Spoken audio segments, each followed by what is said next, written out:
Hey guys, it's Amelia, and I am not the pilot, I'm just Amelia. I thought I would do my January reading wrap-up a little different. Usually I just sort of like sit here and talk about all the books that I read, and I thought that I wanted to spice it up a little, you know? So this month I thought I'd do it more like a vlog type of thing, where I'd be checking in after every time I like finish a book or two, you know? So I hope you guys like this style. Let me know down below if you like this or if I should go back to my other way of reviewing books. But today I have two books to talk about. Let's go! Happy 2021, guys! So this week I finished two books. I finished The Vanishing Half, which I think is one of the best books I've literally ever read. And also Demian, or Demian, I don't know how to say it. So first off, this was the first book I read in 2021, and boy was it so good. Oh my god, what a way to start the year. I am so obsessed with this. Everyone needs to go and read this right now. It lives up to the hype. It follows these two black twins and their daughters and how they live their lives completely differently. They come from a community that is very light-skinned and they pass as white, and then both the twins go on to lead completely separate lives, and one of them passes as white. So it's crazy what happens and how they deal with this in their lives, and how they're affected and how their children are affected. And like, it's just so good. It's so crazy. It's a little bit of mystery. It's a little bit historical fiction. It's a little bit modern fiction, I guess you'd call it. It's just so good. You guys really need to read it. Also, the cover is gorgeous. It's just so well written and it's such an interesting story, but also an important perspective to think about. But oh my god, I was on the waiting list for this book in my library forever, but it's so good. Next, I listened to the audiobook of Demian. It's a really quick read. It's by Hermann Hesse. I still don't really know how to say it because I'm sort of confused, but it's really interesting. I would categorize it as one of those like life books, sort of like The Alchemist or The Little Prince, where you're like reading it and it's a fictional story and it's sort of fantastical, but it's also got some life lessons and morals all in it that make you really think. It was one of those. Very weird, very interesting, sort of confusing what was happening, but like good. And a little bit gay, so that's always fun. I don't know what I'm gonna read next, so I've been in a really weird reading slump. I think it's just like the beginning of the year blues, and also everything that's already falling apart in our country yet again. 2021, man. I thought it'd be just a little bit better, at least for a little while, but no. Funny to think that. So I finished Vanishing Half and Demian. I haven't really read much since. I started the Bird with the Wind Up, the Haruki Murakami book, I'll put it here. I didn't like it. It was giving me really gross, creepy man vibes, which his books sometimes give me, so I had to put it down. He includes really weird sexualness to all his books I've found so far. Which sometimes is like fine, but in this one he was like sexualizing a 14-year-old girl, and I was like, for what? Why are you doing this? So I couldn't get past that, so I only made it like literally 2 chapters into the book. I tried that. I started reading Kill and Catch, I think it's called, but I was doing that as an audiobook, and then I got bored, so I stopped, and then I tried to read When Breath Becomes Air, which is one of the books on my list for this year, but it was giving me too much medical anxiety, so I had to stop. And then I started listening to Clockwork Angel, because I'm trying to read the entire City of Bones Clockwork, that whole big series by Cassandra Clare this year, but I was getting bored, so I stopped. So I started rereading Outlander. That's going pretty good. But I just came back from the library, and I want to show you what I got. I finally got The Invisible Life of Addie LaRue. I am very, very excited about this. I think this is the perfect book to get me out of my reading slump. It is a 14-day book, so I gotta read it real fast. I'm very excited about this. I've heard so many good things. Everybody's freaking out about it. I love Schwab, so I'm very excited about this. So I've started reading this fan fiction, which, like, I've never really been into fan fictions too much, but I kept seeing this fanfiction all over TikTok. People were talking about it. It's a Harry Potter fanfiction. I'm sure a lot of you have heard about it. It's a Marauders one. It's called All the Young Dudes. It's so good. It's, to me, canon. It's on par with the original series of Harry Potter, and it's pretty much as long as the original series of Harry Potter. It's taken me a while to get through, but I really, really like it. It's just so good. So I'm actually probably going to do a review on it when I finish it, but you guys need to check it out. If you love Harry Potter, I would count this as like the 8th Harry Potter book because it's so good. It tells the story of the Marauders, so James Potter, Peter Pettigrew, Sirius Black, and of course Remus Lupin. It is from the perspective of Remus Lupin and how he's got all his werewolf problems as a teenager at Hogwarts, and it's really cute. It also has some wolf star, if you know what that is. You should read it though, it's really good. I'll link it down below. It's obviously free because it's fanfiction. It's on AO3, but so that's getting me through my reading slump a little bit. I'm just tired, you know? January sucks.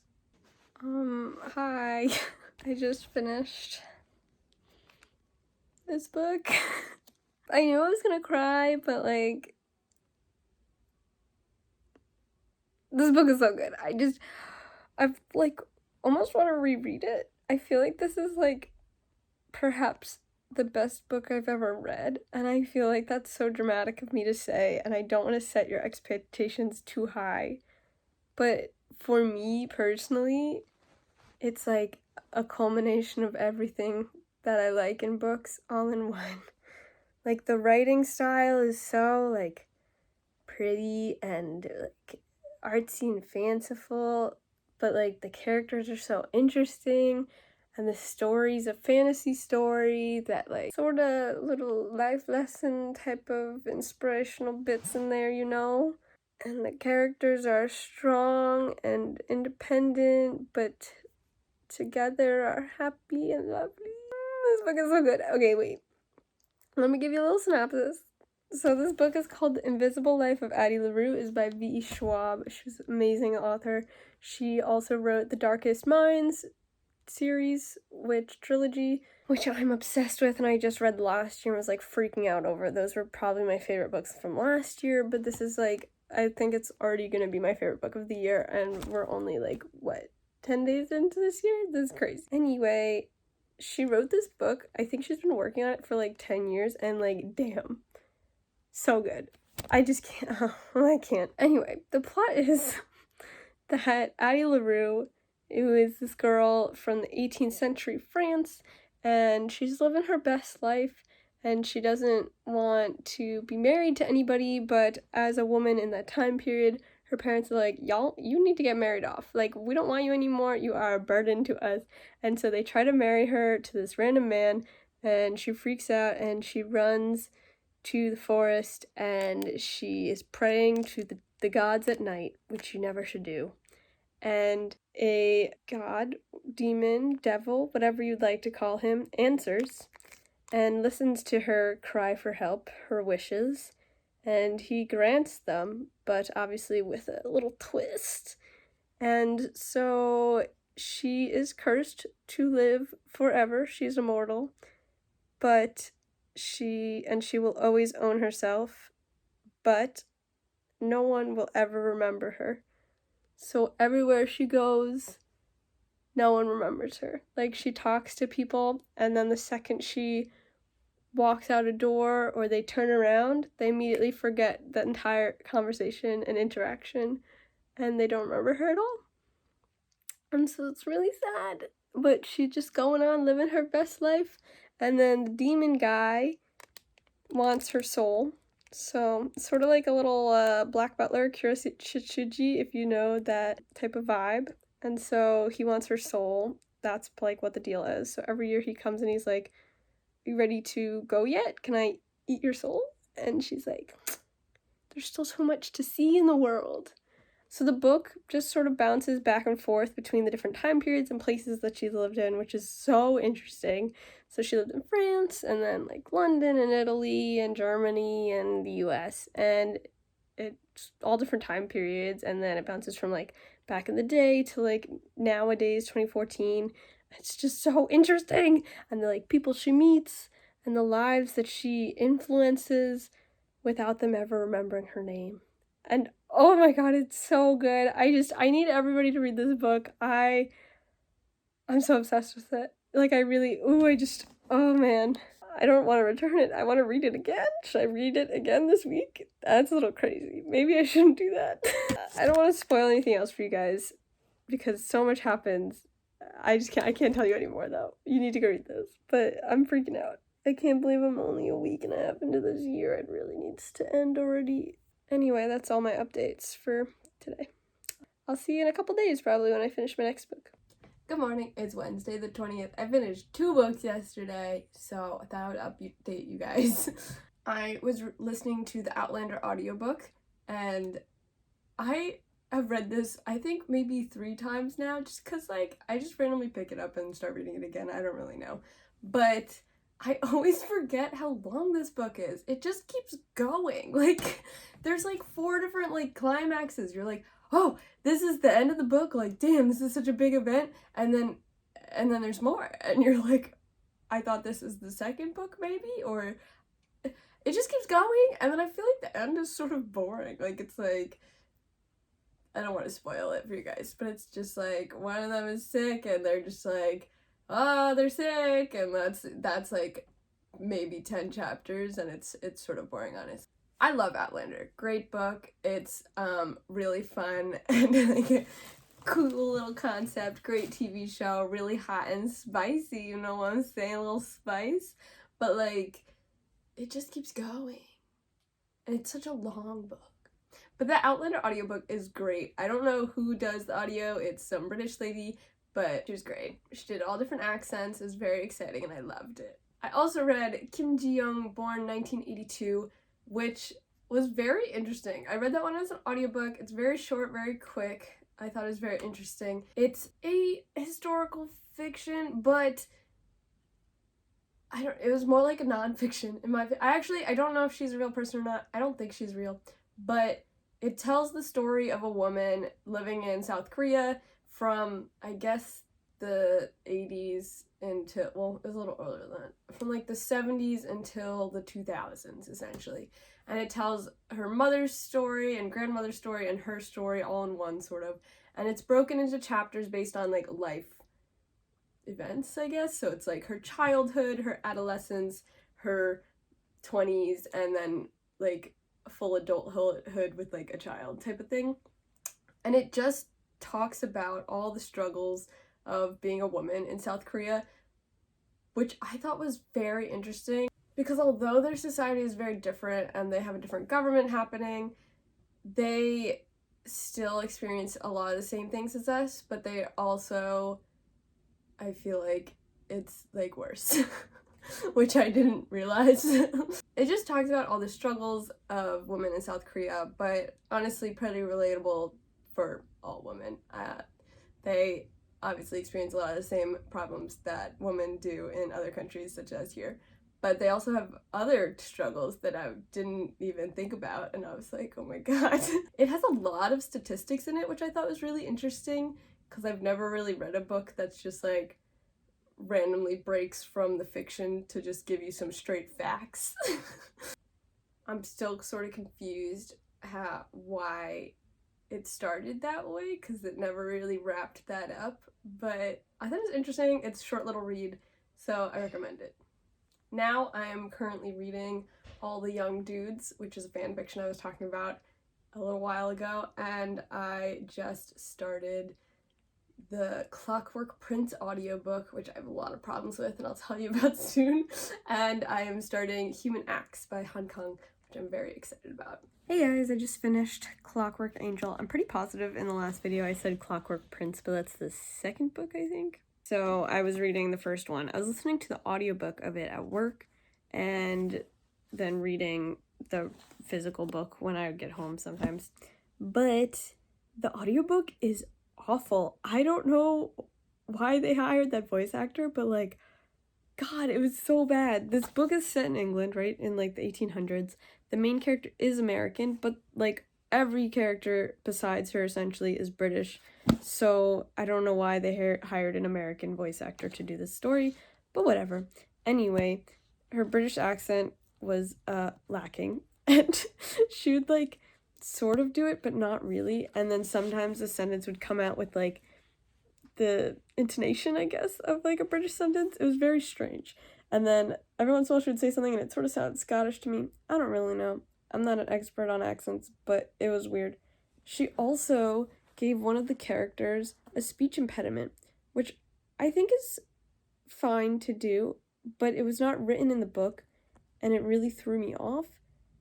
And what is your opinion on voice actors giving characters speech impediments in books? Because for me, I thought it was a little frustrating, being that the character that she chose to give the speech impediment to was I don't want to, like, sort of stereotypical, like, it was evil, like, rich boy she gave the speech impediment to, and I felt like it just made fun of him. There should be representation, but it shouldn't be used in a, like, joking way, you know?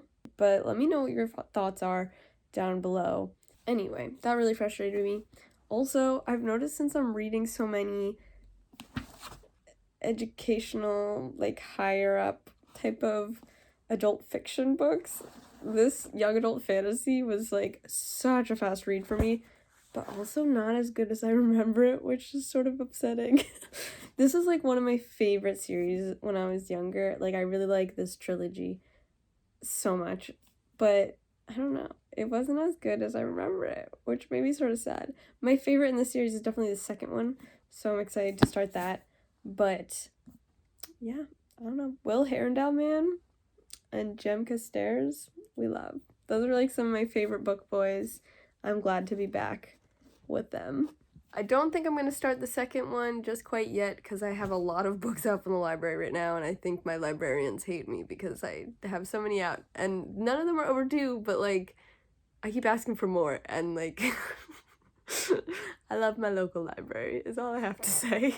I am almost done with Human X, so I will probably be updating you on that soon, and I am in year 6 of All the Young Dudes, and boy, it's getting so good. I can't wait to talk to you guys about it, because, just to give, like, a little bit of information more on All the Young Dudes. I know I've mentioned it a couple times so far in these little short vlog things, but I'm reading this fanfiction that everybody's talking about on TikTok. I've heard about it so much, and honestly, a book series is huge. There's so many chapters in this. It's just so long, but it's so good, and it's written so well, and it's still, like, I don't know, it has the sort of same cadence as Harry Potter books do, and the characters are so well written, and the plot is so Harry Potter-y, and it's so good. So I actually finished this on the train last night, because my train was delayed by, like, an hour, which was awful. And then by the time I got home, I forgot to film my review reaction of it, so I'm gonna do it now. This book was really good.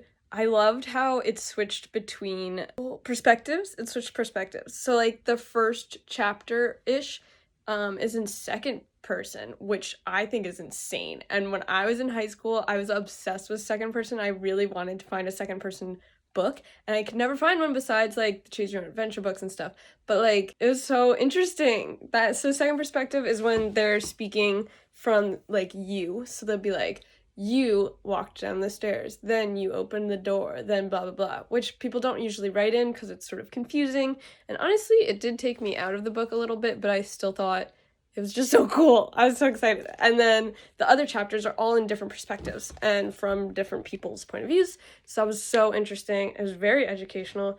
I didn't know anything about the Gwangju uprising until I read this. I had heard of it before, but I didn't know, like, what it was about or why. And now I feel like I have a good working knowledge of it, and I want to go learn more about it because it seems very important and I would like to know more. And I'm not sure how much of it is a real true story or not, because the end chapter is from the perspective of the writer telling you how the main character used to live in her house. I'm not going to spoil anything besides that, but it was good. I would check it out. It was very good. I'm not sure what I'm going to read next. I have a whole pile of library books. Yeah, I don't know what to read next.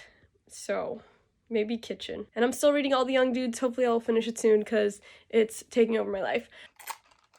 Hey guys, it's the end of the month, so I thought I'd give you my final update.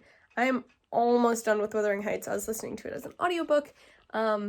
I'm so extremely confused by it, and I don't know why.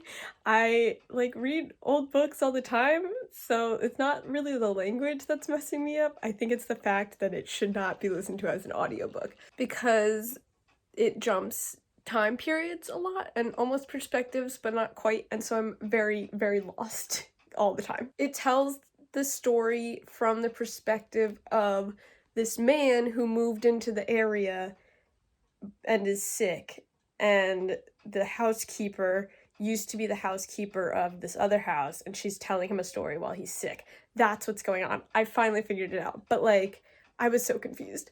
It's interesting and, like, crazy plot twists, I guess, but, like, I thought it was gonna be good, like Pride and Prejudice good, and I am not vibing with it, you know?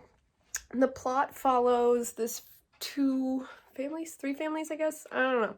There's this one family, and it's got a girl named Catherine, and her older brother, I think his name is Hindley or something. They all have really weird names, which I'm also confused by. And then they have this adoptive brother who is apparently a gypsy child. I don't know if that's the correct terminology anymore, but he was, like, orphaned, abandoned, and so the rich dad man just sort of, like, took him in as a kid, but he is, like, not equal to them still. He struggles a lot in their family because they don't respect him as much and all this stuff. But Catherine falls in love with him, and yeah, and his name is Heathcliff, so that's the guy. And then Catherine and Heathcliff go off on all these wild adventures, and then they, like, go and look at this, like, posh family down the street, and they're, like, making fun of it, and then, like, they grow up, and Catherine doesn't marry Heathcliff. Spoilers. That's not that big of a spoiler. I feel like that's pretty obvious from the beginning. Anyway, that happens, and then Heathcliff is just, like, a bitter, creepy old man the entire story. And then it's, like, their kids and drama, and I don't know. Like, what's the point of the whole story? Like, it just keeps going. And, like, there's just, and now it's the kid, like, it was them as kids, and then they grew up, and they were still quarreling, and now they have kids, and their kids are all having problems. And, like, I feel like there should be a moral to the story, and I just feel like there isn't. And then, meanwhile, I'm still reading All the Young Dudes, which is consuming my life so much. It's so good, guys. You really need to check it out. I'm assuming I'm gonna finish it probably within this next week, so I will include it in my February wrap-up. I will do a full review of it. Maybe I'll just do a Harry Potter video next month. That would be fun. But yeah, if you like Harry Potter, you should really check out this. It's so good. All the Young Dudes on AO3, and it covers, like, the Marauders timelines from when they're, like, 11 until 1981, I'm pretty positive, which is when James and Lily die, so can't wait for that. I'm in year 7 right now. Actually, they just graduated Hogwarts, so, and the war is on, and things are getting really sad, so that's fun. I also just started this book called Kitchen, which is on my Namjoon reading list. If you haven't noticed, I've been doing a BTS reading challenge, so I'm reading all the books that Namjoon from BTS, or RM, has recommended. I will be posting a video of that, like, later on. I hope you guys like this video. Let me know if you guys liked this new layout style for my reading vlog thing. I usually just sit in this chair and I just tell you about all the books I read in the month and discuss their pros and cons, but this time I tried to do more of a vlog style and talk about the books right after I read them, which is when I'm most excited about them. So I don't know. If this was better, let me know down below, because I want to continue doing this if you like this. I hope you guys like this video. Let me know. Like, comment, subscribe. That would mean a lot to me. And yeah. Thanks for watching, guys. Bye!